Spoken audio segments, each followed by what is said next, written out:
Bienvenidos y bienvenidas una vez más a Mujeres que Tejen la Historia en América Latina y el Caribe. Esta es la entrevista número 23. Mi nombre es Angélica María Rodríguez Vázquez y este es un espacio que tiene el apoyo de la Fundación al Derecho. Para esta entrevista contaremos con la compañía de Aura María Puyana Mutis, quien es socióloga de la Universidad Nacional y que también cuenta con estudios de maestría y que también específicamente ha viajado a México para trabajar allí 12 años. Aura María también ha sido militante política en un tiempo muy especial de Colombia, que fue el tiempo de los 70. En la época de los 70, con el movimiento estudiantil, ella estuvo ahí presente y viviendo lo que la historia le dio. Así que bienvenida, Aura María, a esta entrevista número 23 de Mujeres que Tejen la Historia. Nos gustaría que nos cuentes de ti, ¿dónde naciste? Bueno, yo nací en Bogotá, pero nunca me identifiqué como bogotana porque a los 3 meses de nacida, en el 53, me llevaron a Pasto. Pero yo nací en Bogotá por un accidente político. En el año 49, a mi padre le incendiaron el periódico. Las turbas conservadoras, con latas de gasolina, incendiaron el único periódico liberal que había en Pasto. Lo incendiaron 2 veces porque quedó a medias, a las 2 de la mañana, ¿verdad? Y regresaron con más latas de gasolina a quemar el periódico, y en el primer piso era el periódico, en el segundo, de una casa muy grande, era la habitación de la familia, que paradójicamente estaba mi papá en la Convención Nacional Liberal en Bogotá y mi madre visitando unos amigos en un pueblito, afortunadamente. Son mis 4 hermanos, yo no nací. A raíz de eso se vinieron a Bogotá en una vida muy, muy, muy precaria, muy difícil, porque por más que lo apoyaba el directorio liberal, solidarizándose, no había trabajo por la persecución contra los liberales. En el año 53 yo nazco y se da el golpe de Rojas Pinilla, que fue un acuerdo elitista, y entonces en medio de esos cambios, pues mi padre regresa a Pasto, también a reconstruir la casa, a importar maquinaria para volver a sacar el periódico. Y en ese crecimiento, ya cuando era un poquito de 10 años, pues yo oía esas historias y me daba mucha rabia, pero lo que más para mí impactó era las historias que me contaba mi papá, pero sobre todo cuando mi hermana salió a estudiar a Checoslovaquia en el año 63-64, fue la primera persona de Nariño, hombre o mujer, que iba a estudiar a un país comunista. Y hubo muchísimos ataques en la radio, ataques por teléfono de gente amiga y de gente no amiga que no entendían por qué mi papá había permitido que mi hermana se fuera a un país comunista, y porque las monjas rezaban el rosario en el colegio en el que yo estaba y decían: recemos por Alicia Puyana, que entregó su alma al comunismo. Yo tendría 11 años y para mí eso era, no te podría decir humillante, doloroso, horrible. Y empecé pues a detestar las monjas, aunque ahí me quedé hasta sexto de bachillerato. Hicimos esa obra de teatro, las monjas la soportaron. Pues. Al año siguiente los muchachos de la universidad, todos admirados de estas niñas del colegio, de niñas bien medio rebeldes, y nos proponen meternos al intercolegiado de teatro, que en esa época había intercolegiado de teatro y festival universitario de teatro, antesito de los 70. Y nos dicen la monja que no, y después que sí, pero que no podía haber hombres en la obra de teatro. Entonces nos tocó ponernos a buscar una obra de teatro de solo mujeres, y encontramos 2, Las Sirvientas de Jean Genet y La Casa de Bernarda Alba de García Lorca, y nos fuimos por La Casa de Bernarda de Alba, una de las obras más difíciles de la literatura universal. Entonces era muy complicado. La montamos y presentamos la obra en el intercolegiado. Mira, ese teatro todos los papás, bueno, y casi nos expulsan. Era en el año 69, la casa Bernarda Alba era todavía muy fuerte en una ciudad como Pasto. No lo podíamos creer. Casi nos expulsan. No nos expulsaron porque nos ganamos todos los premios. Y porque los jurados eran todos prestantes y todo, si no nos hubieran echado. Y lo más chistoso es que allí la mujer rebelde de Casa Bernarda de Alba era María Eugenia Vázquez, la negra Vázquez, que después entró al M19 y se tomó la embajada de República Dominicana y todo. Pero esa obra de teatro nos marcó muchísimo. Claro, allí yo más detesté a las monjas porque no nos apoyaron y desde ese momento decidí varias cosas. Uno, no volver a misa obligatoria los jueves. Hicimos una huelga y nos obligaron las monjas a dar vueltas en el patio mientras era la misa. Llegó un momento en que teníamos más gente dando vueltas con nosotros en el patio que niñas de todos los, de primero a sexto en la iglesia, en la misa. Nos declaramos ateas y eso generó otro gran revuelo y un cierto interés de los padres jesuitas por escuchar a estas niñas.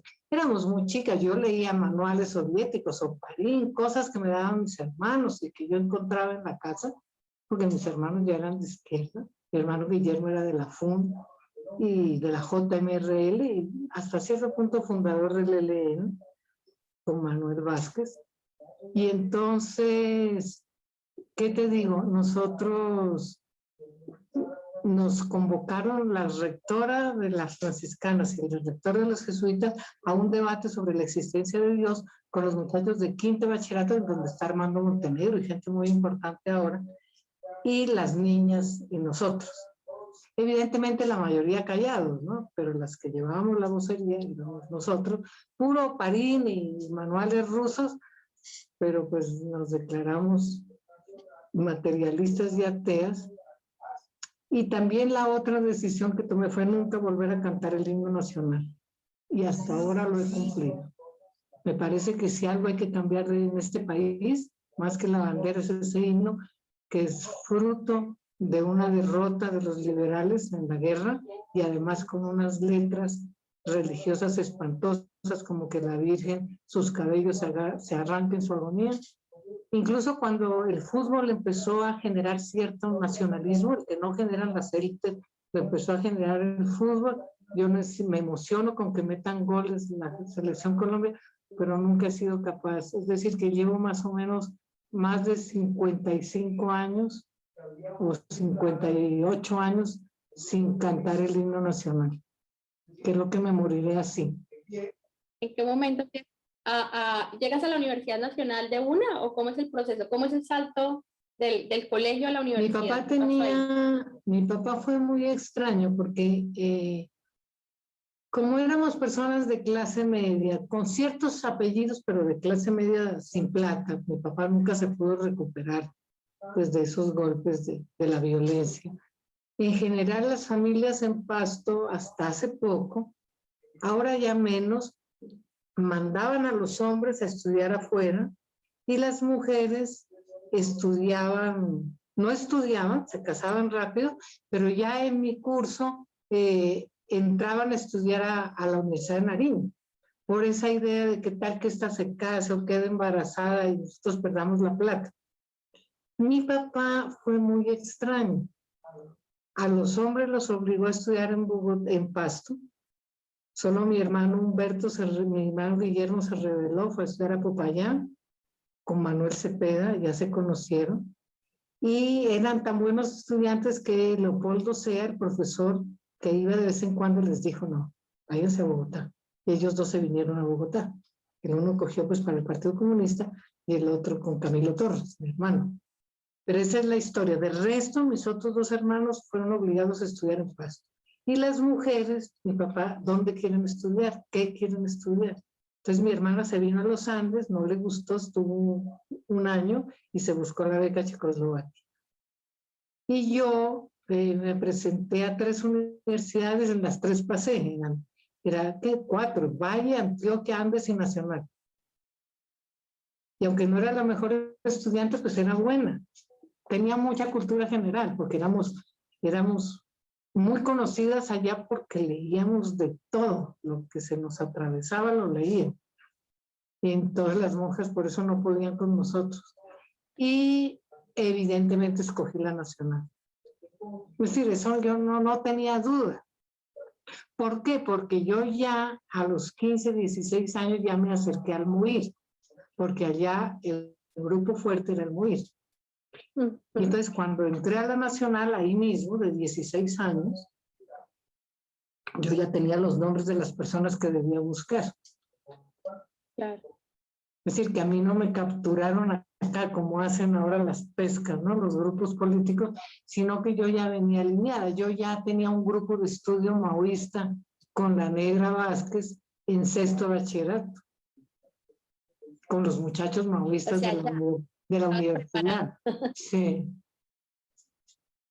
Sí, y después ya igual viene todo este proceso de declararte entonces atea, de declararte antirreligiosa, y me contaste también sobre el himno nacional. Pero, ¿cómo era ese pasto de ese momento, digamos, en el que tú creciste? Porque además, claro, para ubicar un poco, Colombia tiene 32 departamentos, pero Nariño es frontera con Ecuador, y la realidad que se vive ahí fronteriza, digamos, no es reconocida a nivel nacional. ¿Cómo tú puedes describir qué era ese territorio en el que tú fuiste creciendo? Pues Nariño es fronterizo con Ecuador e históricamente siempre estuvo más cerca de la capitanía de Quito que del virreinato de la Nueva Granada con sede en Bogotá. Entonces, culturalmente, económicamente, y tú vas y notas en el hablado, en la comida, en la música de los carnavales. Allá no se oye cumbia ni salsa, cuando hay en los desfiles es pura música andina. A veces uno se siente en Ecuador, pero también en Bolivia y Perú.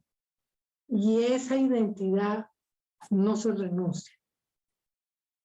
renuncia aún.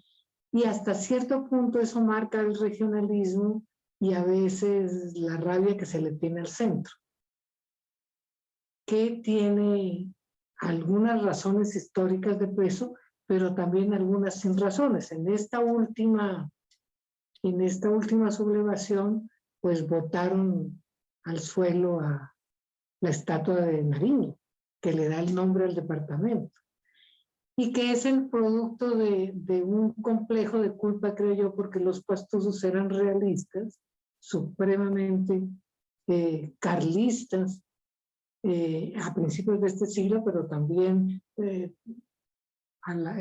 Fernando VII era realmente la persona que defendían, militarmente muy bravos, derrotaron a Bolívar varias veces, pero Antonio Nariño fue preso en Nariño por los pastusos y entregado a los españoles. Entonces, pero Nariño era un revolucionario, sí, puede que fuera de la élite criolla, pero era un revolucionario que difundió y tradujo los derechos del hombre y del ciudadano, y por eso fue perseguido. Estuvo más o menos 6 veces preso. Y él llegó en 1824 al virreinato después de un carcelazo de 6 años en Cádiz. Entonces no se le puede achacar la rabia que los pastusos le tienen a Bolívar por una matanza muy famosa un 24 de diciembre y extendérsela también a Antonio Nariño. Esas cosas hacen de Pasto una región muy peculiar. Yo no me eduqué en ese regionalismo. Ahora sí aprecio mucho Pasto, me gusta ir, quiero irme a vivir allá, pero no soy de ese regionalismo que yo he visto en algunos carnavales donde se le dan vivas todavía a Fernando VII y cosas de esas, porque mi familia y mi abuelo también fue muy perseguido por ser liberal a finales del siglo pasado, cuando por tener también una revista y un periódico eran perseguidos y excomulgados por Pero unos además, ese es tétricos. por el lado de tu papá, pero por el lado de tu mamá, eres descendiente de José Celestino Muti, si no estoy mal. O sea, una familia más conservadora, O sea, ahí hay un cruce entre conservadores y liberales que eres el fruto de Yo ese... cuando que mis dos apellidos son santandereanos y que por una u otra razón fueron llegando hasta el sur de Nariño. José Celestino Mutis vino con un hermano que se llama Telésforo Mutis. Telésforo Mutis se casó con una cubana de apellido Gama. Esa familia que nos llegaron acá, pues José Celestino empezó a defender a Newton y las teorías científicas ahí en la Universidad del Rosario, y casi también lo enjuician por eso, pero lo respetaban mucho por su nivel intelectual. Bueno, el hecho es que se salvó. Y Telésforo era civil y hizo política también, y un descendiente de Telésforo Mutis pues fue bajando hasta Popayán, y la familia se afincó ahí, y después Apolinar Mutis, mi abuelo, bajó, era general de la guerra de los 1010 y fue el primero o segundo gobernador del departamento de Nariño. Y mi mamá, claro, al casarse con un liberal como mi padre, que a los 29 años fue alcalde, fue 4 veces alcalde de Pasto jovencito, estudió ingeniería y nunca ejerció. A él le gustaba la política y el periodismo. Muy perseguido, pues tan perseguido que después le quemaron su casa y le tocó salir corriendo. Mi madre pues, pierde los folios y las riquezas con la familia y empieza a vivir con un liberal. Pero mi madre era una mujer firme, fuerte, una buena mamá, y una mamá que sostenía en los momentos de debilidad de mi papá o de cansancio, ¿no? De cansancio de 50 años de persecuciones, sostenía la casa y las decisiones difíciles, como la de mandar a mi hermana a Checoslovaquia.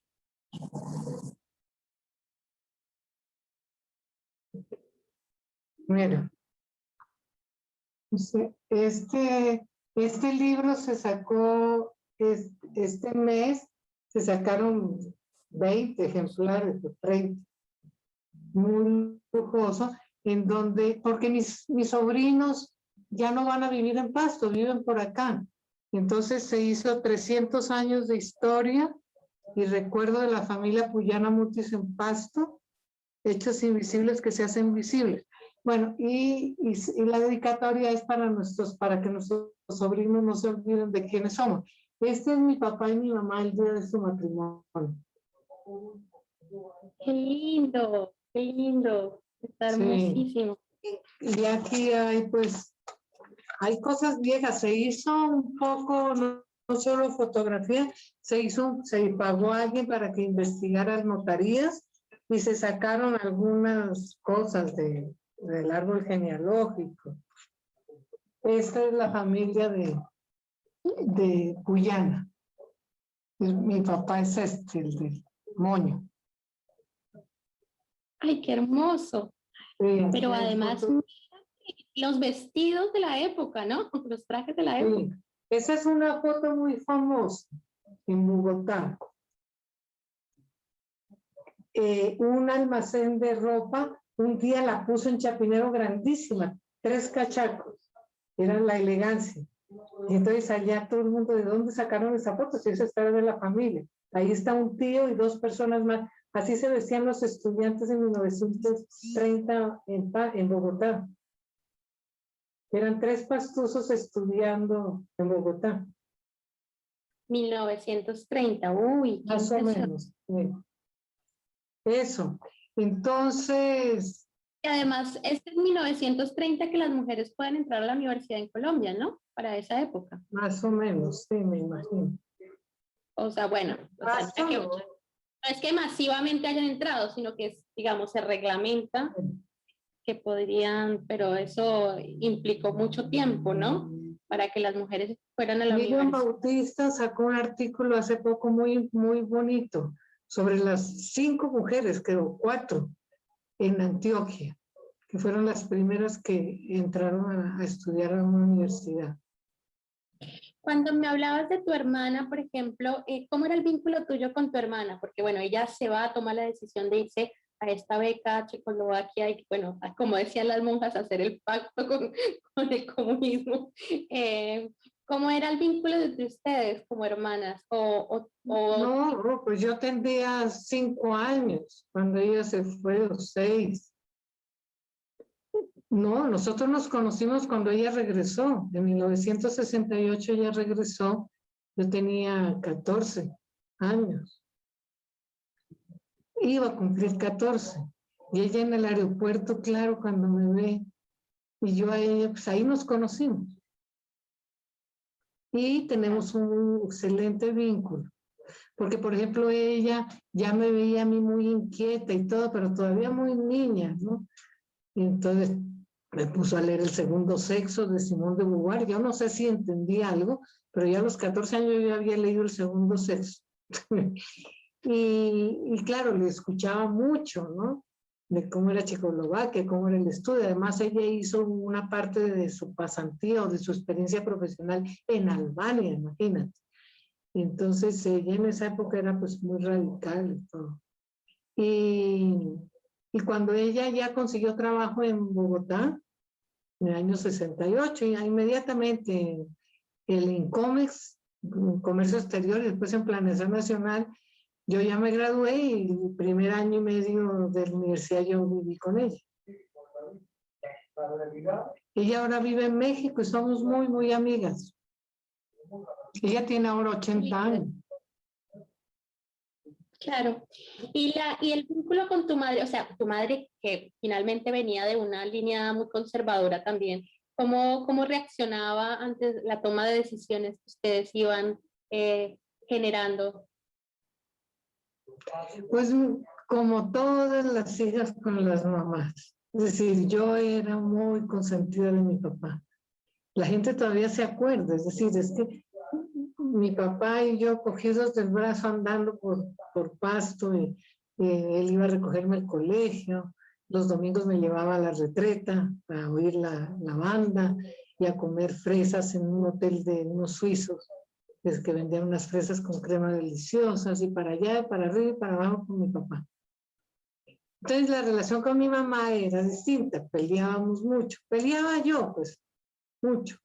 Pero claro que sirve mucho salir de la casa a estudiar en otra ciudad, porque se corta esa relación, ¿no? Del consentimiento del papá y la pelea con la mamá.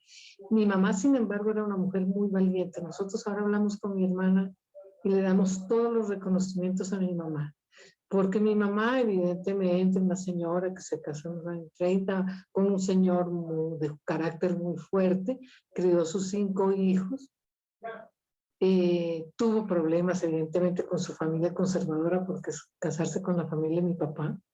Una mujer muy vanidosa. Yo aquí te muestro, aquí esto refleja mucho a mi mamá. Mira, ella, mira eso es muy moderno. Primero, nada de azares, sino gladiolos para la foto. Y esos rotos en la manga. Una mujer, mi hija me heredó un poco eso. Una mujer muy vanidosa y muy innovadora en cosas de la ropa y de ponerse y tal. Y evidentemente siempre me decía, ay niña, no se mete en tanta cosa, no, mire lo que hace y tal. Pues claro, yo me caso con el líder estudiantil del movimiento del 71, que es como el 68 francés, de una familia de campesinos de Magangué, medio mulato, pobre. Evidentemente eso pues significó prácticamente que yo a los 19 años ya tuviera que sostenerme, trabajar y todo. Ya a los 19 años me independicé de mi familia. Claro, es que yo entré en junio del 70 a la universidad. Sí, yo fui protagonista del movimiento estudiantil del 71 de cabo a rabo. Y fue un noviazgo muy lindo de 2 años y medio.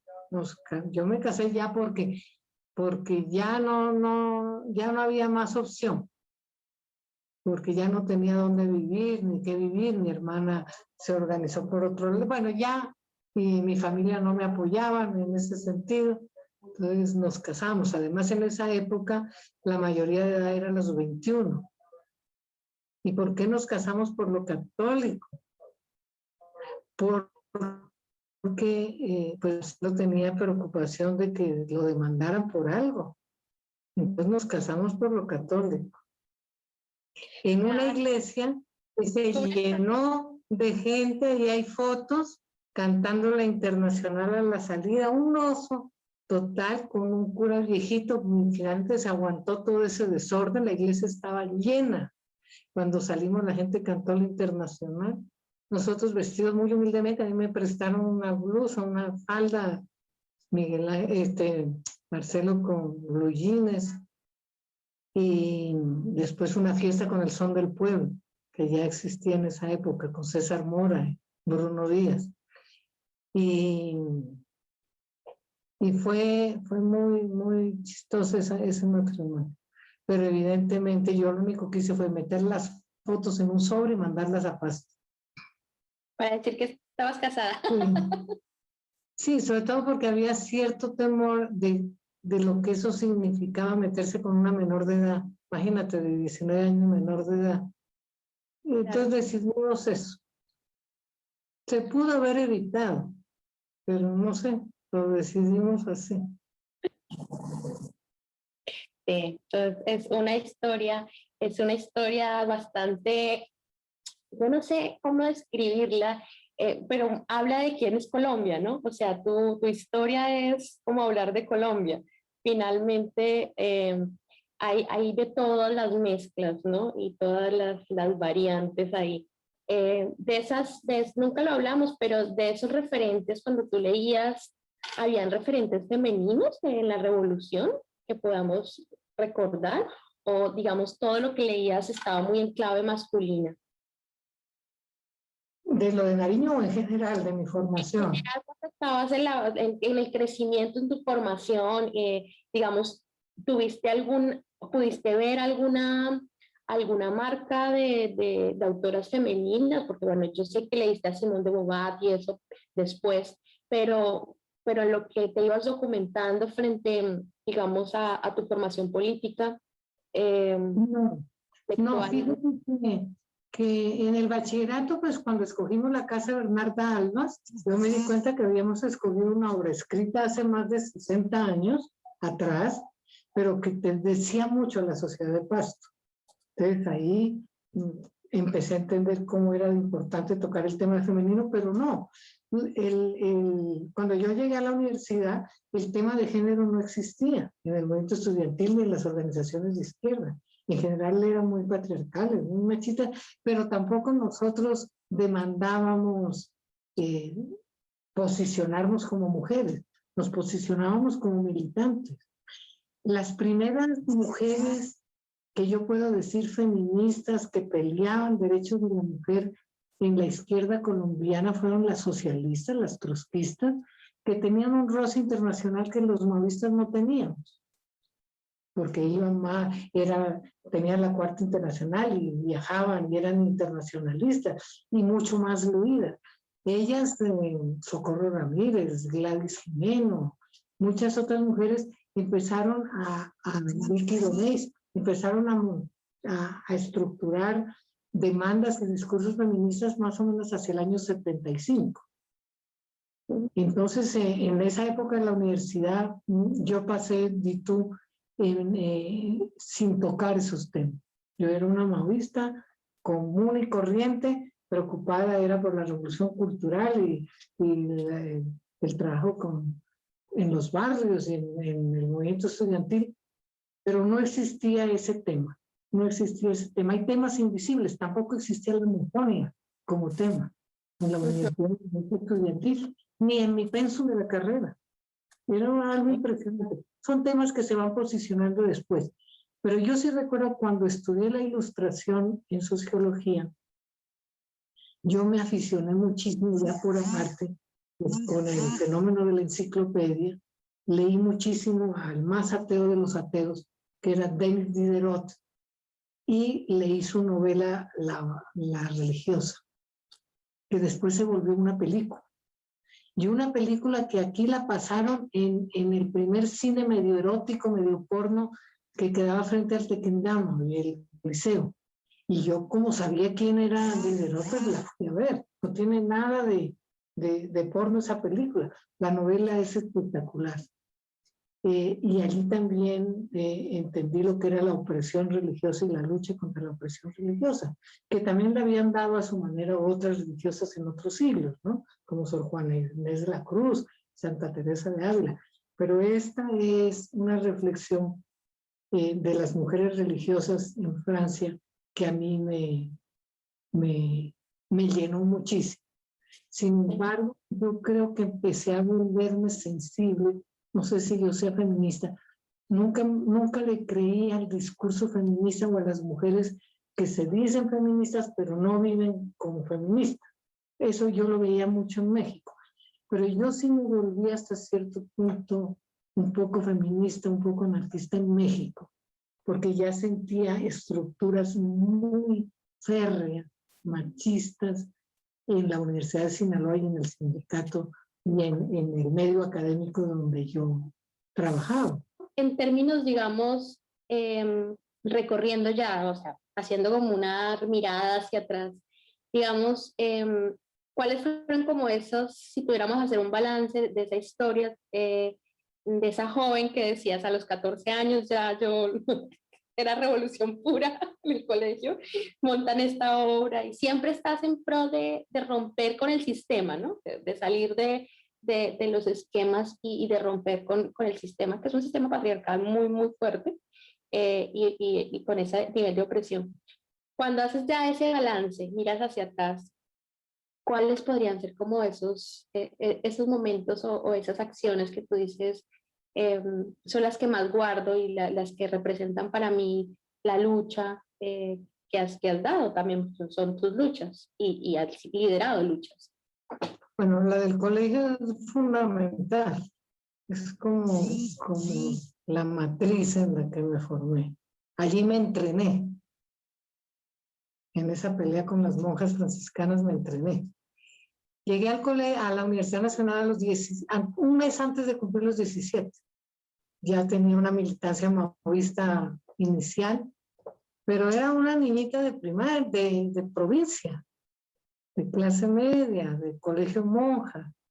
Entonces yo creo que llegué a la universidad y lo que veían era una niñita, pues tratando de conocer la universidad para no perderme, buscando los nombres que me habían dado de los que formaban la Juventud Patriótica. Y coincidencialmente el 80% de ese grupo eran pastús. Entonces eso facilitó mucho también, ¿no? Que el grupo político al que yo iba a entrar, la mayor parte eran nariñenses, de la colonia nariñense. Y en el año 71 estalla el movimiento estudiantil, que duró un año largo. Y ahí me metí de cabeza, es decir, no había ninguna prevención sobre que iba a perder semestres, de que iba a salir vieja de la universidad. Nos cerraron, yo me demoré 8 años en la universidad. Prácticamente 10, pero yo me cambié de economía a sociología. Entonces, siendo muy buen estudiante, viví con la universidad cerrada prácticamente unos 3 años. Cerrada completamente. En tiempos distintos, ¿no? Generalmente se perdían los semestres, pero un año, un rector mandó a agronomía y a ciencias sociales cerrado un año. Le dio por pensar que agronomía era de lo más revolucionario que había y que la tenía que cerrar, lo cual era falso. Los más revolucionarios estaban en derecho, en ingenierías y en sociología. Pero esa decisión tomó. Yo me fui a vivir un año a Lima, a acompañar a mi hermana que estaba de tener su bebé. Pero ese tipo de cosas, por ejemplo, sí me marcaron bastante porque el movimiento estudiantil del 71 era totalmente intenso. En esa época no había redes, no había WhatsApp, todo se hacía en reuniones presenciales, a veces viajando a los encuentros estudiantiles y definiendo acciones. A Marcelo lo metieron 6 meses a la cárcel, entonces yo lo iba a visitar a la cárcel y había muchas detenciones, entonces nosotros organizábamos en cafetería la distribución de los almuerzos, las comidas, las cenas, la solidaridad y las discusiones políticas. Eso fue muy importante. Después de eso, empieza ya una militancia un poco más, más dura, pero hasta cierto punto asfixiante en el MOIR. Hasta el año 78, yo milito también, tiempo completo. Y sucede que, ¿me estás oyendo? Sí, sí, te oigo bien. Ah, bueno. En el año 78, bueno, el movimiento estudiantil, pues éramos en la fuerza dominante. Pero cuando se decide ir a elecciones, el MOVIR decide ir a elecciones, en el año 72, en un ambiente estudiantil absolutamente abstencionista, y lanza de candidato a Marcelo Torres, que era el líder, toda la fuerza se fue al suelo, casi nos pegaban, nos sacaban, era muy sectario, muy agresiva la reacción de los grupos abstencionistas, que después están todos en elecciones ahora, que se volvieron liberales, se volvieron reaccionarios, pero en esa época nosotros éramos los que habíamos cometido el pecado mayor. Entonces fue muy duro, empieza a dominar los partidos CML, el movimiento estudiantil, y nosotros a navegar contra la corriente. Pero en el año 78 sucede algo muy duro, muy difícil, y es que llega Turbay Ayala al gobierno y el Estatuto de Seguridad. Y se empieza a formar en medio de toda esta gran represión contra las organizaciones de izquierda, ya el M19 existía, surgen también los comités de derechos humanos y las discusiones sobre los derechos humanos, y el MOIR adopta una posición para mí reaccionaria, y era que los derechos humanos eran una consigna de la Revolución Francesa, que eso era burgués, no nos metemos en la pelea con los derechos humanos, y ya empieza una elaboración teórica de que el principal enemigo en Colombia era el socialimperialismo soviético, que estaba avanzando por Nicaragua y que se iba a tomar Sudamérica, y como que dejamos tranquilo a los gringos, y yo me rebelé contra eso, se me hizo insoportable. Sin embargo, estuve 2 años rebelándome, pero adentro. Ajá. Cuando ya en el año 80, bueno, ya llevaba ya separada de Marcelo 2 años también, en el año 80, que triunfa la revolución sandinista y todo eso, yo hago unas pintas, viva Nicaragua libre, esa no era la consigna del MOVIR, y ya había buscado una beca para irme a México y me fui. ¿Por qué me fui a México? Porque era como romper con mi familia, con mi segunda familia. Yo allí me crié desde los 15 años. Era supremamente doloroso romper con un grupo político maoísta y quedarme. Entonces decidí irme. Y me fui a estudiar a Flaxo, pero paradójicamente me quedé 12 años. Me enamoré de un mexicano y me fui a Sinaloa. Ya viví 10 años en el bravo norte de Sinaloa. Afortunadamente conseguí trabajo no en Mazatlán, no en Culiacán, que es la sede como de la mafia, del poder político, de los agricultores, pero también un infierno de calor, empieza el desierto allí, sino que yo fui a la sede de la Universidad Autónoma de Sinaloa de Mazatlán, que es un puerto, mirando al Golfo de Baja California. Entonces hay turismo, hay un puerto bonito, hay barcos y hay brisa. Pues era caliente, para una pastusa era muy caliente, pero pues era un calor soportable. Y allí trabajé en la Universidad de Sinaloa 10 años. Yo enseñaba sociología, historia de América Latina, teoría del Estado, pero me inclino después por teorías educativas y hago una especialidad en teoría y práctica de la educación superior y me dedico a eso los últimos años. Sin embargo, sí le empecé a parar bolas al narcotráfico, porque era la época de Pablo Escobar. Era la época, ahora Sinaloa es que era cerca de lo que se llama el Triángulo de Oro, ¿no? De Durango, y allí siempre había mucha marihuana y los gomeros, es decir, los que sembraban amapola y procesaban heroína. Esa es la fortaleza histórica de Sinaloa y Durango. Entonces, por eso allí nació la mafia mexicana, en Sinaloa. Pero era muy distinta a la de ahora, realmente.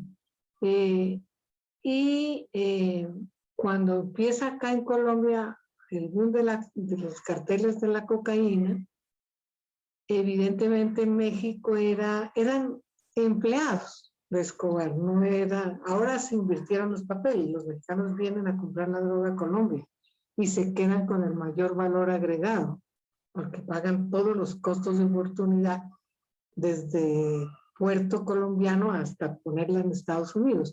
En esa época no. Pablo Escobar mandaba barcos y sobre todo jets y DC-4 y DC-3. Entonces a mí me daba un poco de susto, pero sí era muy chistoso porque habíamos dos colombianos. Uno que era profesor de apellido Grillo, que había sido estudiado en la Javeriana en Culiacán, y yo, Puyana, en Sinaloa. Todos los demás eran pilotos y todos detenidos en las cárceles. No había más. Los únicos colombianos que trabajábamos en cosas académicas o éramos los dos, del resto todos cayó un avión, cayó un barco, cayó con tantas toneladas y todo eso. Y ese fenómeno se mezclaba con la música, con los primeros corridos norteños, y me empezó a llamar la atención el arraigo cultural que tenía la cultura de los narcotraficantes y sobre todo de la música. Claro.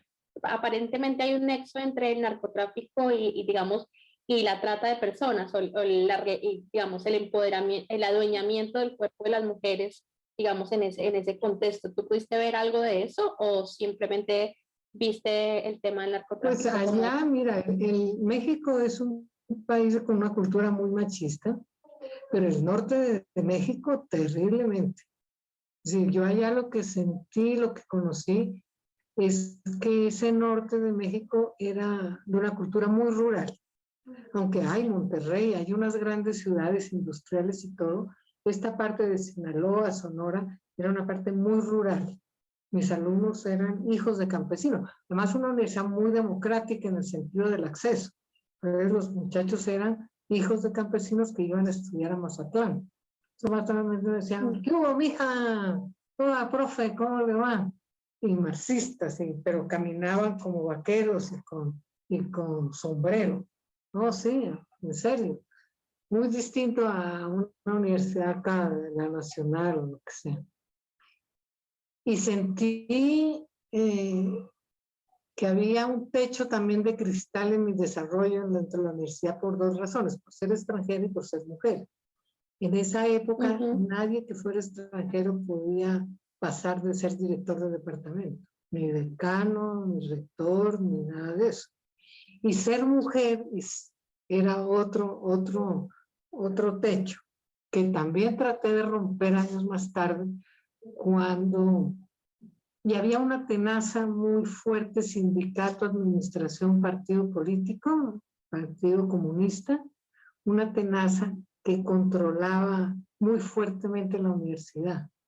Y esa tenaza se daba porque después del 68, el gobierno mexicano como que generó una autonomía muy grande en 4 o 5 universidades que fueron controladas por la izquierda.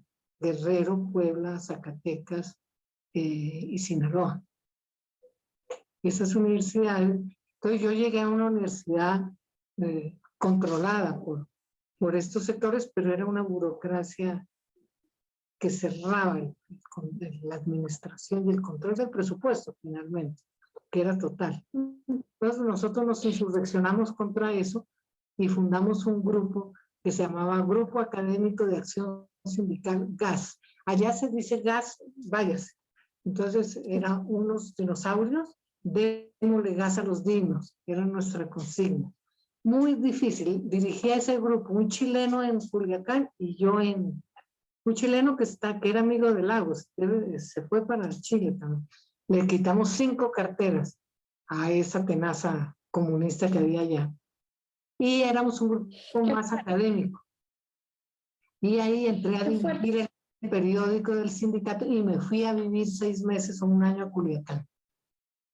Ah, Por mira, eso entraste te al periódico. digo, sí. O sea, la herencia familiar seguía dentro de tu alma. Porque era insoportable, ya era insoportable ese grupo que además lo controlaban los normalistas, ni siquiera eran profesionales. Para ser rector de esa universidad tocaba haber sido presidente del sindicato, del comité ejecutivo del Partido Comunista y maestro. Entonces ya estábamos llegando gente con posgrado y nos sentíamos completamente desplazados. Hubo como una rebelión académica, que la quisieron tachar de derecha, pero no era de derecha. Era simplemente que la universidad estaba cambiando. Pero fue duro. Ya cuando la pelea era muy... me empezaron a atacar por colombiana, decidí pedir una licencia, no una licencia, mi sabático, y me vine a buscar trabajo a Colombia, conseguí trabajo rapidísimo en Colciencias y fui a renunciar y me regresé. Y los estudiantes eran todos de izquierda que tenían que salir de sus países. Yo estudié como con 7 argentinos, estudié con Isabel Allende, con la hija de Salvador Allende, esa maestría que ahora es pues muy importante ahí en Chile. Creo que quería ser presidenta, fue presidenta del Senado, ¿no? Y del Partido Socialista. Bueno, estudié con Isabel Allende y estudié con otras personalidades bolivianas, todo que llegaron a hacer política o a hacer academia, muchos a hacer política, de Bolivia, de Ecuador.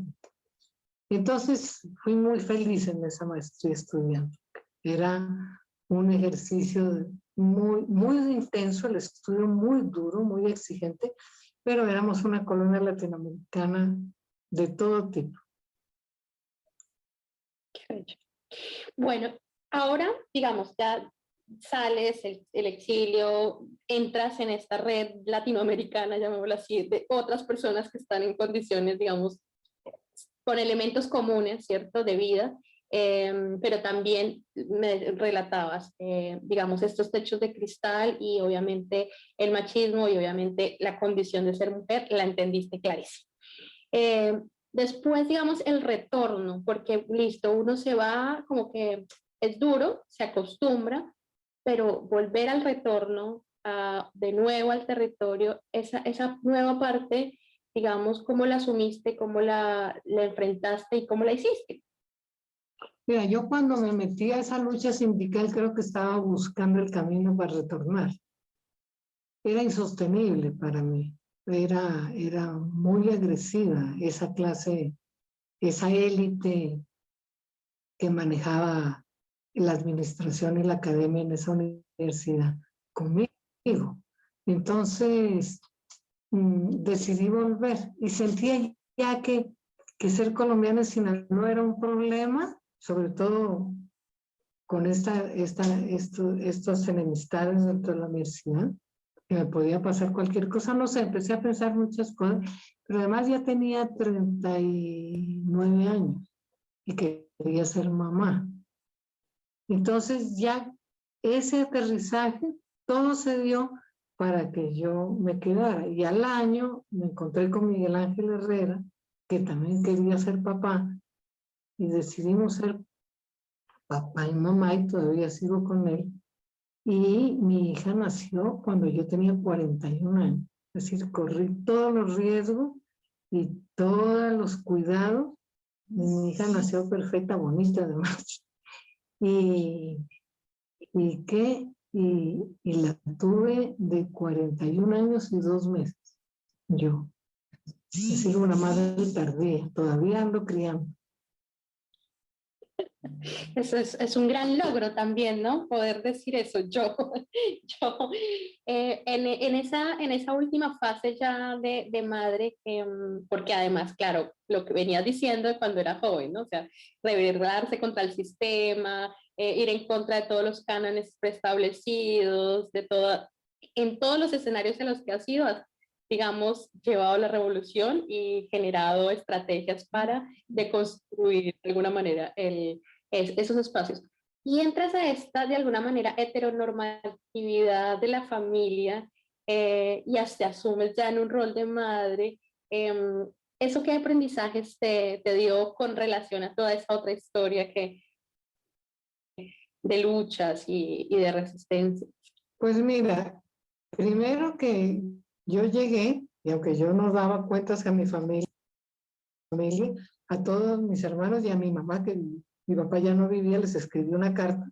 Sí, escribí 5 cartas, 4 a mis hermanos y a mí, diciéndole, antes de encontrarme con Miguel Ángel, regreso a Bogotá, voy a tratar de trabajar allá y voy a ser mamá. Les aviso desde ahora si están de acuerdo bien, si no están de acuerdo también. Entonces mi hermano Guillermo me dijo, muy feminista la carta ya, pero todos mis otros hermanos y mi mamá reaccionó de la manera más linda y vino al parto y fue una cosa muy bonita porque era mi decisión de vida y la tenían que respetar. Muy bien. Después pasa lo que pasa siempre, ¿no? Con unos desvíos, porque yo llegaba sin nada, yo me había ido de estudiante, pues a montar una casa, a buscar trabajo, ahorros, tratar de tener unos muebles. Miguel Ángel llegó casi de profesor de cátedra y después ya entró a los Andes y después a la Nacional, pero ya cuando entró a la Nacional, Ángela ya tenía 6 años, 8 años. Entonces, durante todo ese tiempo, a montar la infraestructura. Realmente esa fue la tarea, a criar una bebé y a montar una infraestructura. Entonces yo, para tener mayores ingresos, me dediqué a trabajar en el Estado. Ministerio de Ecociencias, Ministerio de Agricultura, de Educación, de Ambiente. Después pasé al Instituto Sinchi. Estuve muy poco en el IEPRI. Es decir, mi contacto con la universidad no se dio seguido. Pero eso me permitió tener algunos mayores ingresos. Ese fue el camino que tomé. Prendiéndole una vela a Dios italiano para que no se me pegara ni la cultura, ni el espíritu, ni el lenguaje, ni la actitud de una burócrata.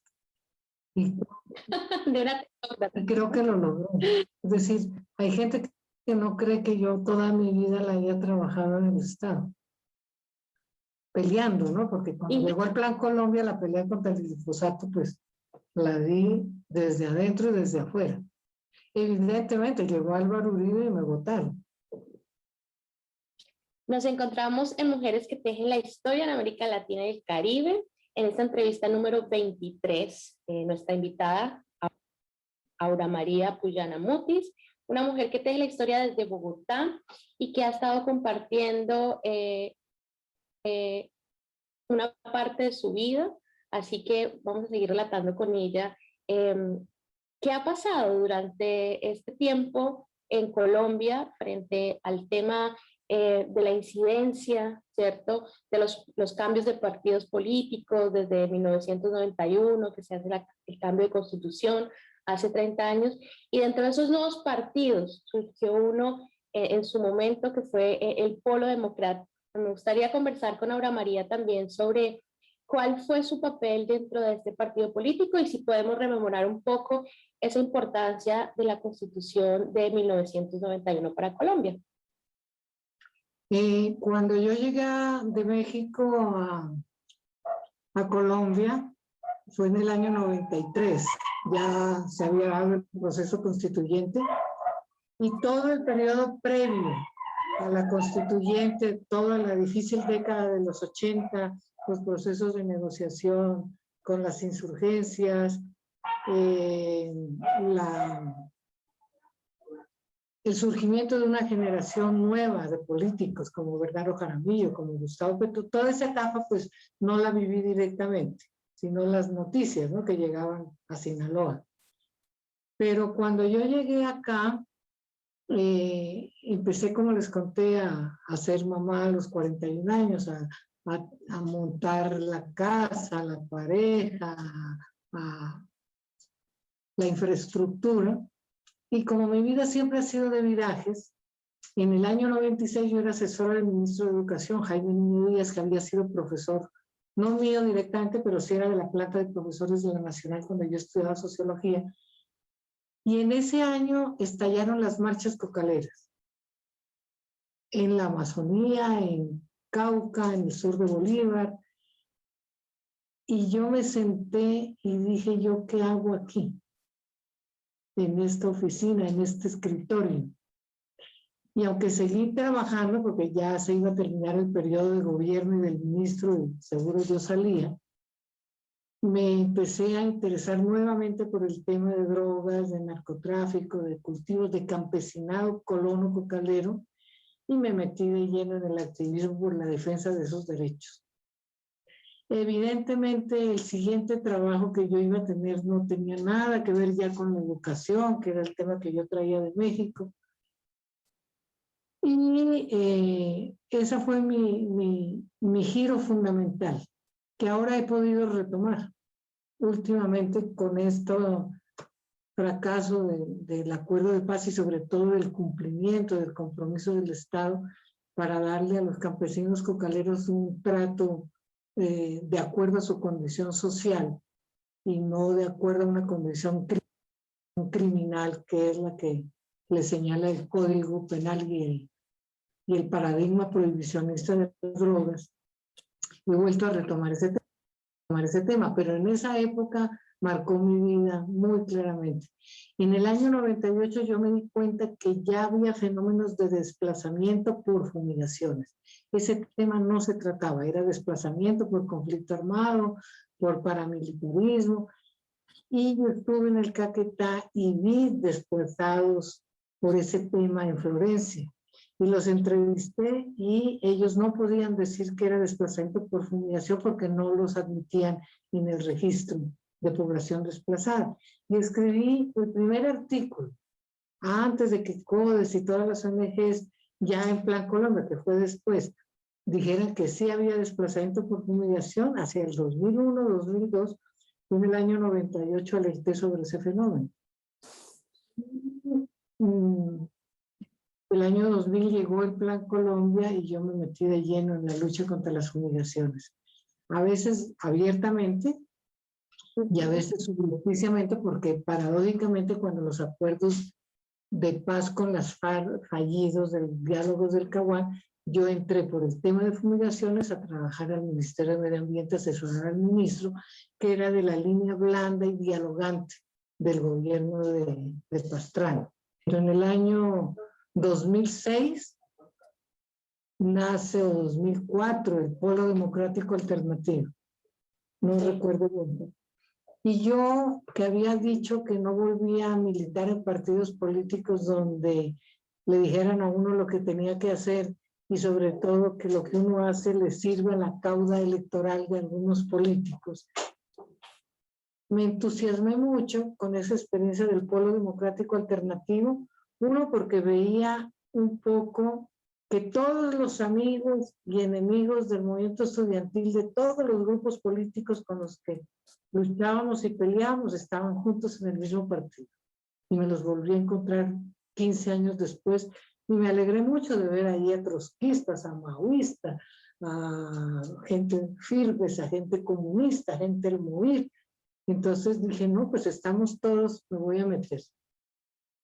Y me metí al Polo Democrático Alternativo, que es un partido fundamentalmente electoral, obvio. Sí.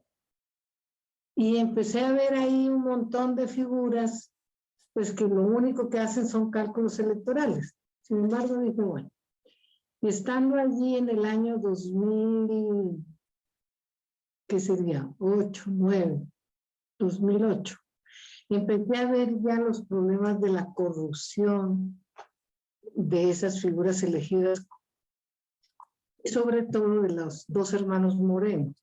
Uno que era alcalde, la primera vez que elegimos un alcalde, como Polo Democrático Alterado. Bueno, antes habían sido apoyados.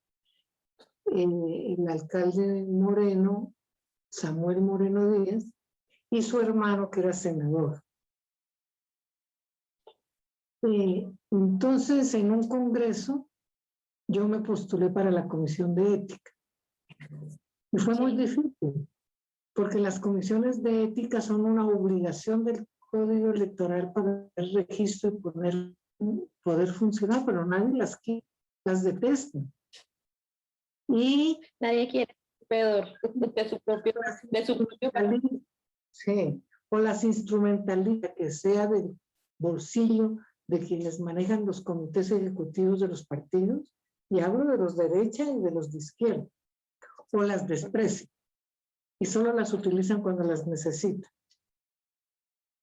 En ese congreso, y lo otro es que el Polo Democrático era una federación de grupos, nunca se disolvieron, era un falso partido, es una federación de grupos, cada quien funcionaba por aparte.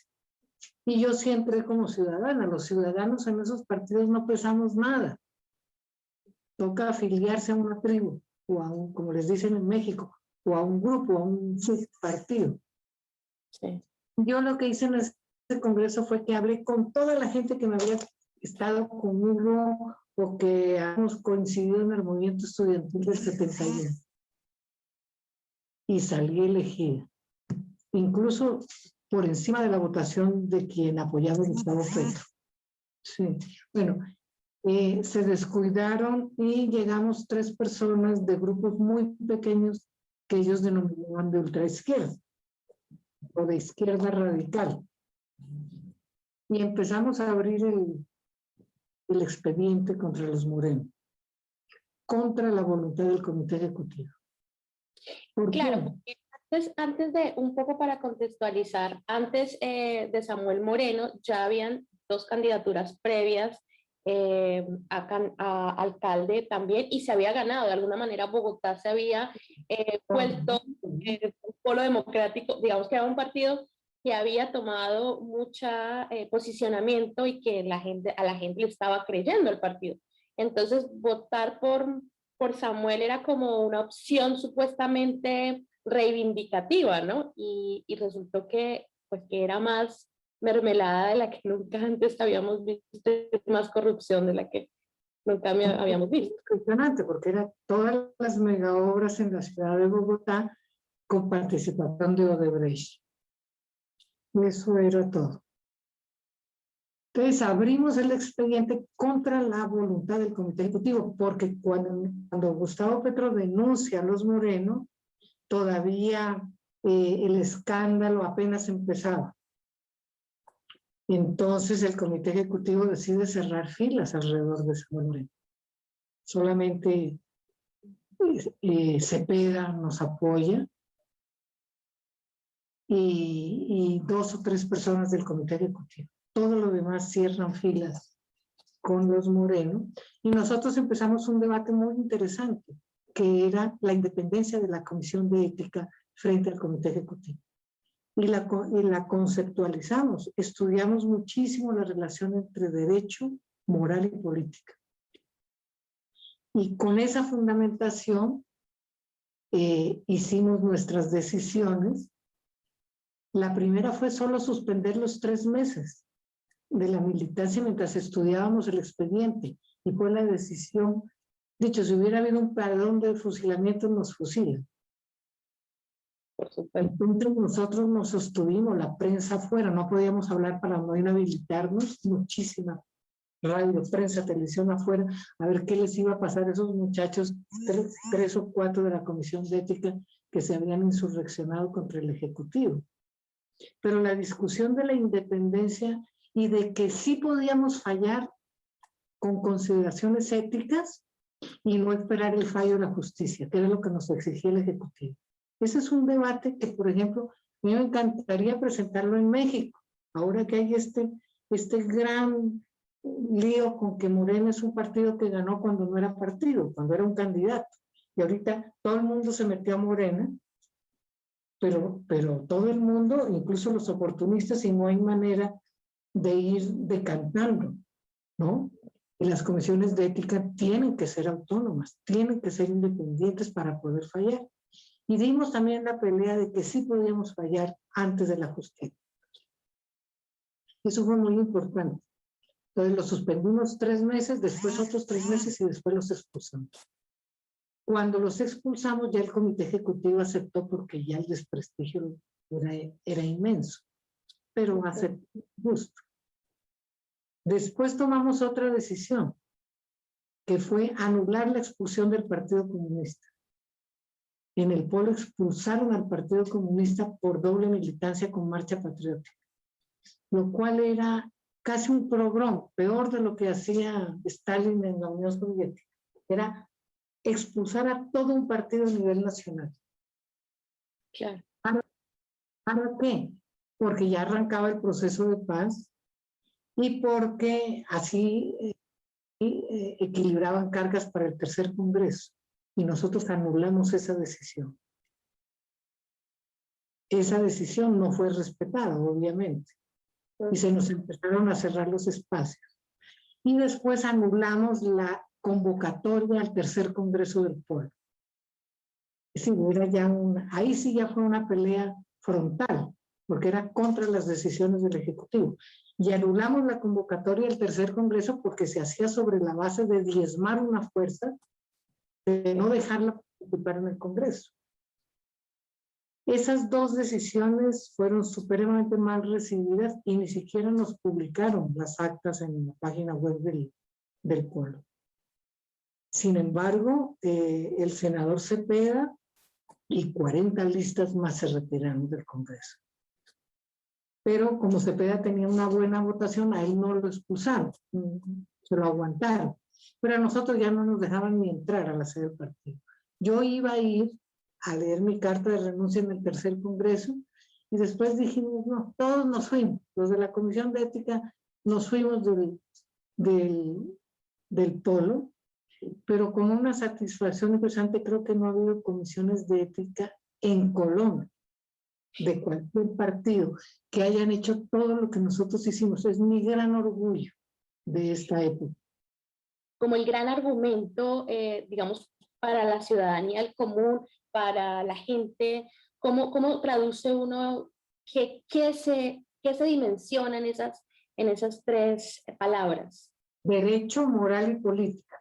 Es decir, encajonar el comportamiento de los individuos, los fallos, el juicio sobre el comportamiento de un gobernante, solamente en el derecho y en la judicialización, como falla administrativa o como falla criminal de las actuaciones, primero, no es la competencia de una comisión de ética. Nosotros, la comisión de ética, no reemplaza a las instancias judiciales, pero tampoco las puede esperar, porque el daño moral o ético frente del buen nombre del partido, el daño a la ciudadanía, el daño cotidiano que se está haciendo en la administración y el manejo de la ciudad, puede ser sancionado, tanto como una doble militancia. Eso no se espera en la instancia judicial. Cuando nos querían someter a la decisión de los jueces, empezamos a reivindicar la autonomía de las comisiones de ética y por lo tanto la autonomía de la reflexión ética. Nosotros tuvimos mucho cuidado en no decir que los morenos robaban, porque ya estaban los abogados trabajando para demandarnos ante la fiscalía. Nosotros hicimos fue esa pieza de esas actas son muy importantes. Hicimos fue una reflexión sobre el comportamiento ético y el daño a la imagen del partido y al manejo de la ciudad. Okay. Entonces, en ningún momento nosotros dimos pie y no pudieron. El staff de abogados del gobierno no pudieron demandarnos ante la fiscalía. Y después me imagino que desistieron.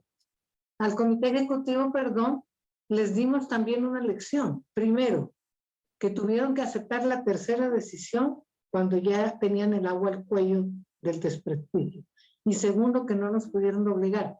Y hay otra cosa, la primera decisión que nosotros tomamos antes de este escándalo, nosotros sancionamos con llamado de atención a 7 senadores y representantes, incluido Gustavo Petro, porque votaron por el procurador Ordóñez, que era un ser oscuro de un tribunal para procurador general de la nación, tipo de tradición familiar, propiedad, letrista, ultracatólico, casi un fascista, y lo encumbraron como persona política, tanto que él siempre ha soñado con ser candidato a la presidencia, y lo volvieron un personaje nacional.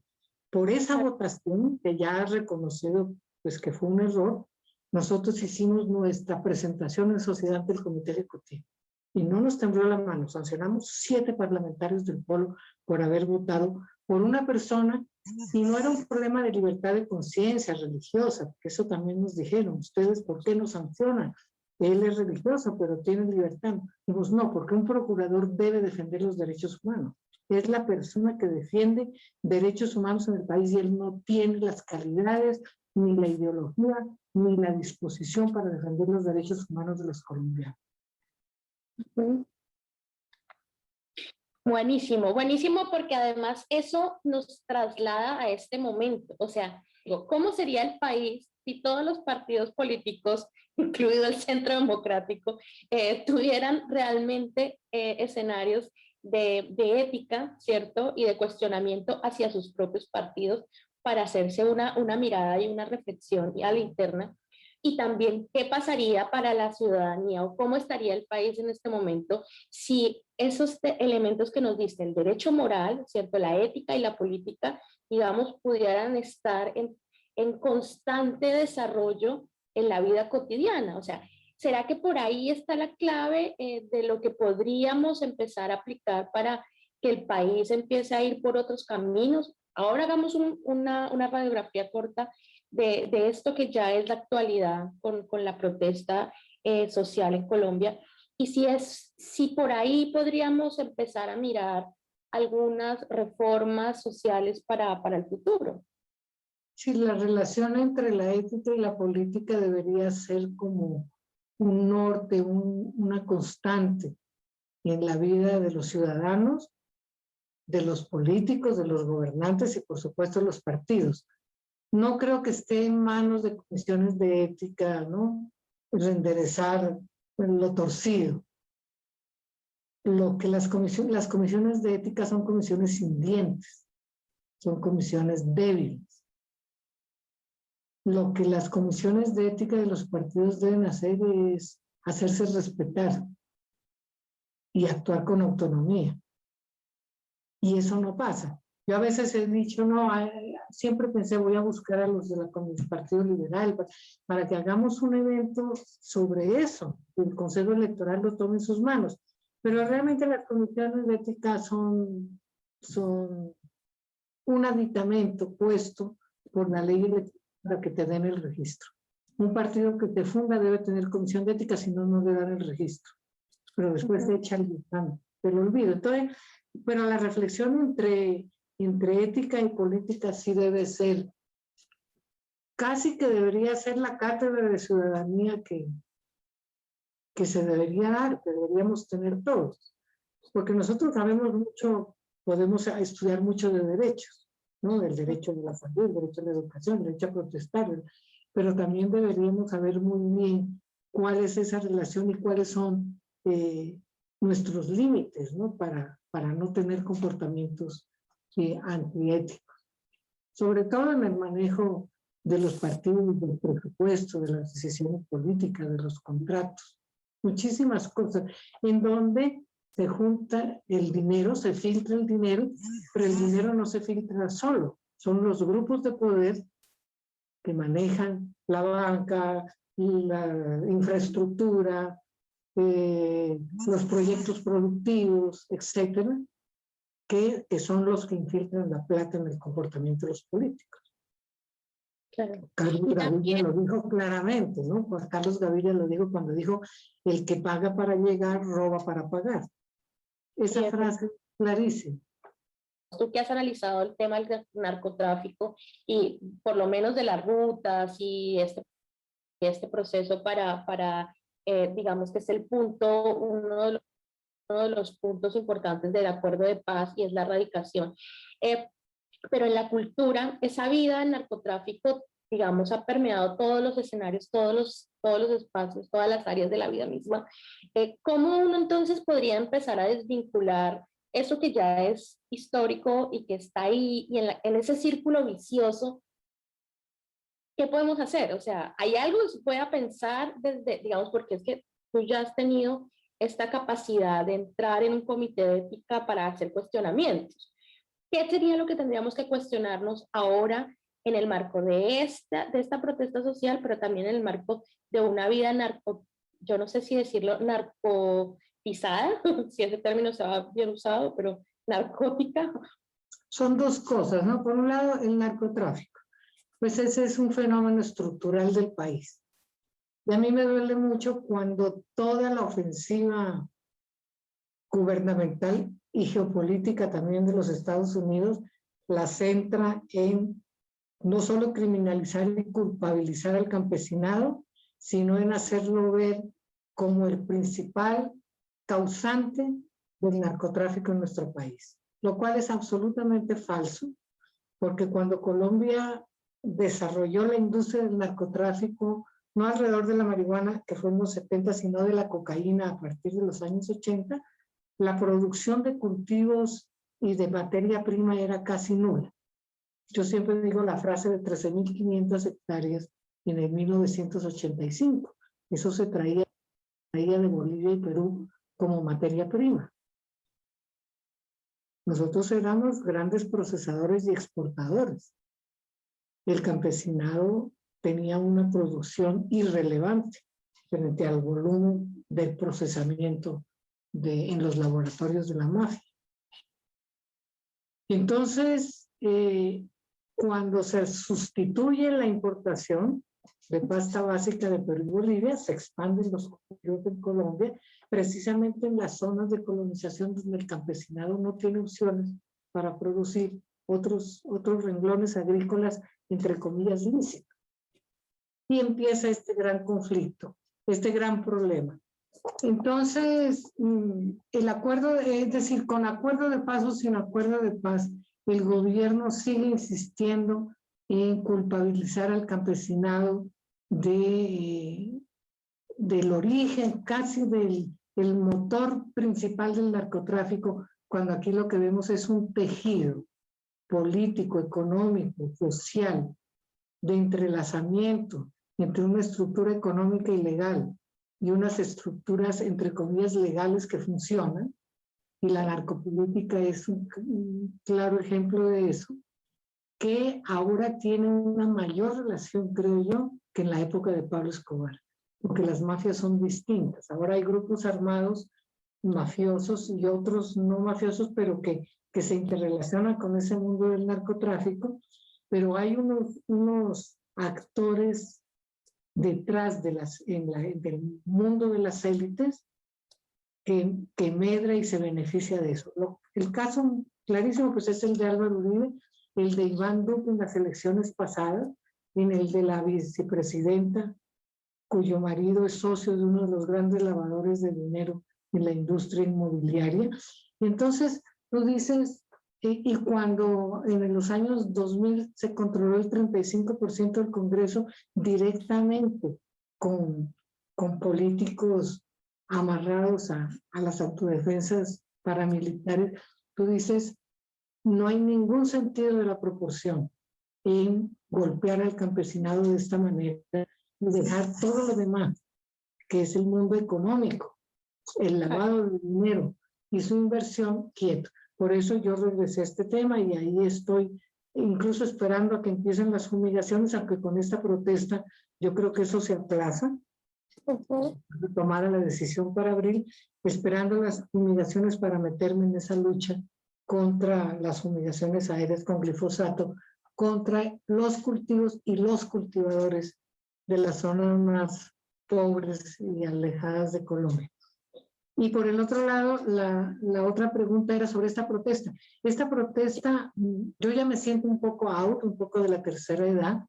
El domingo hay una marcha que se llama la Marcha. Aquí les dicen a las personas de la tercera edad.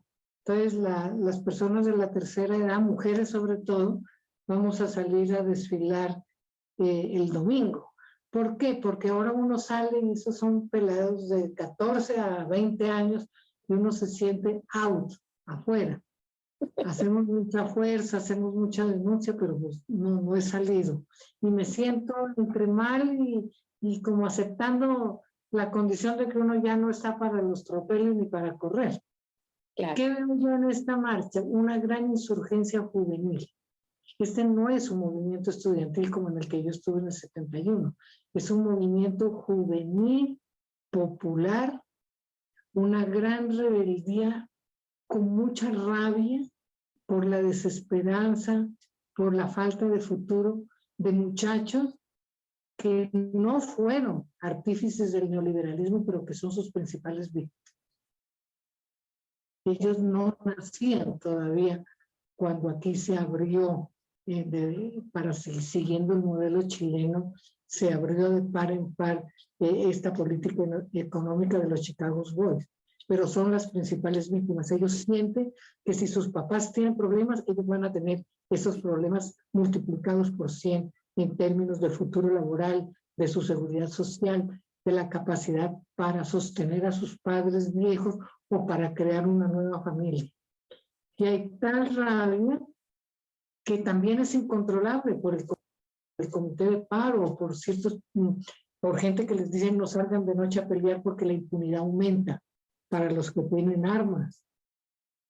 Y el país está muy contento porque está tumbando muchas decisiones del gobierno, reforma tributaria, reforma de la salud, cayó el ministro de Hacienda, hay enroques, van cayendo funcionarios, pero el replanteamiento de la política económica está pendiente. Aquí lo que va a haber, de pronto va a haber es una mayor cantidad de subsidios, algunas cosas, pero cada vez se va ampliando el pliego y entonces no sé cuándo esta oleada va a parar, porque la represión que están pidiendo las élites se puede incrementar. Entonces hay una mezcla entre celebración y temor por lo que pueda pasar. Y la incapacidad de representar, que hay una crisis de representación.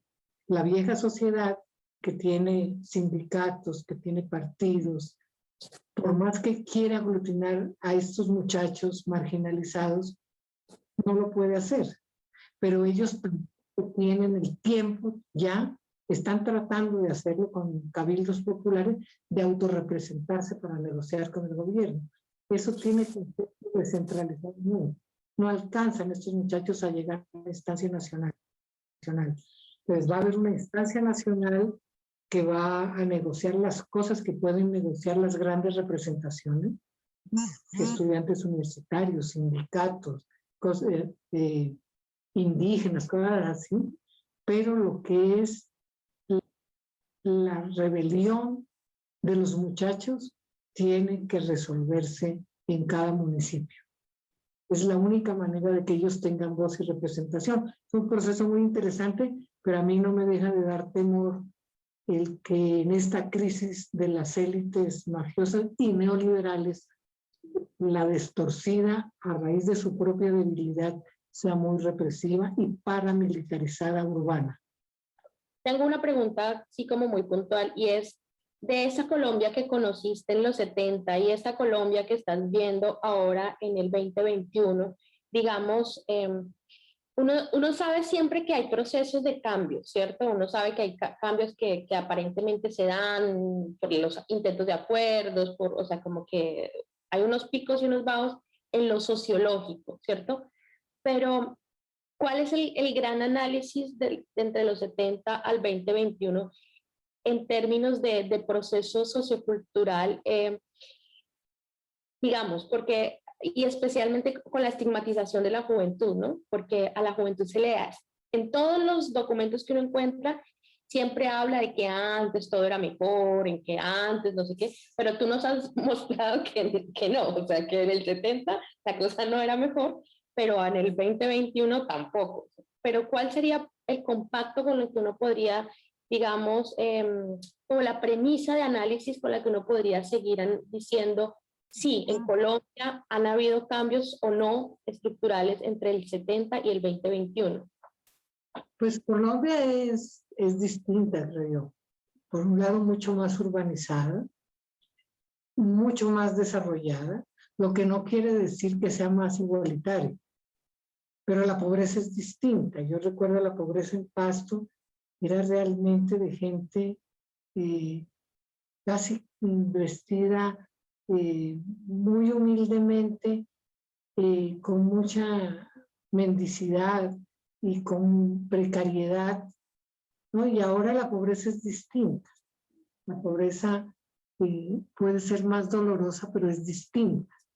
Es la pobreza que engendra el desarrollo y políticas económicas de gran concentración del capital y políticas económicas que precarizan a la gente. Ahora tú puedes tener un empleo, pero es precario. Tú puedes tener un ingreso, pero es inestable.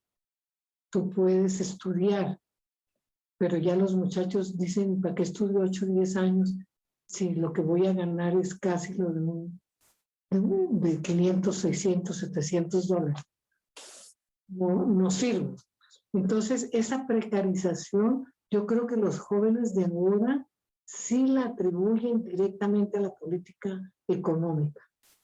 Y eso me parece muy importante, porque fíjate que el neoliberalismo lo que trataba de hacer era de individualizar el fracaso. Si tú eres pobre y no lograste que tus hijos terminaran el bachillerato, y por lo menos terminando el bachillerato entraron a la universidad, es tu fracaso porque no hiciste un buen examen de admisión. O si te saliste el segundo año, es tu fracaso porque no aguantaste la universidad pública. Y se va individualizando el fracaso. Y eso era muy fuerte entre la clase media baja y la clase media aquí en Colombia. Yo cuando viví en México me emocioné mucho cuando vi a los padres de los hijos que no habían entrado a la UNAM desfilando por el derecho a la educación de sus hijos, sin vergüenza. Es decir, no tenían vergüenza de decir, aquí están los padres de familia de nuestros hijos que no alcanzaron un cupo en la Universidad Nacional Autónoma de México, que antes no tenía examen de admisión. Aquí en Colombia siempre lo ha habido y cada vez es más. Puedes tener el 99% de las preguntas bien y no entrar a medicina, por ejemplo. Entonces, esa individualización del fracaso que era muy fuerte en la mentalidad de la clase media y de la clase pobre que quiere tener sus hijos estudiando, creo que ha terminado. Creo que ahora para los jóvenes y para los padres de los jóvenes es claro que el fracaso no es individual y que hay unas estructuras que excluyen, que van marginalizando y que son altamente desiguales. Es decir, una estructura de desigualdad que es excluyente. ¿Qué ha surgido de la vieja sociedad a partir de la Constitución, a pesar de la Constitución del 91? Lo que vimos en Cali. Y lo que uno siente cuando va a Cali o a Popayán, a Pasto, que hay racismo y que ese es otro factor de discriminación. Los factores de discriminación económica, cultural, racial, generan exclusiones. Pues el gran problema de este país es la desigualdad y la exclusión. Pero creo que ya la idea de exclusión está reformulando, en el sentido de que soy excluida porque hay una serie de estructuras de gobernantes y de decisiones políticas que excluyen a la mayoría. Y que la meritocracia no existe cuando hay estructuras de privilegio. Bueno, pero muy interesante. Así que Aura María Puyana Mutis, una mujer que teje la historia en América Latina y el Caribe. Muchísimas gracias por esta super entrevista que ha sido, como dicho, nos has dado muchos bordados, nuevos bordados para estos debates. Así que te lo agradecemos infinitamente. Chao, mil gracias.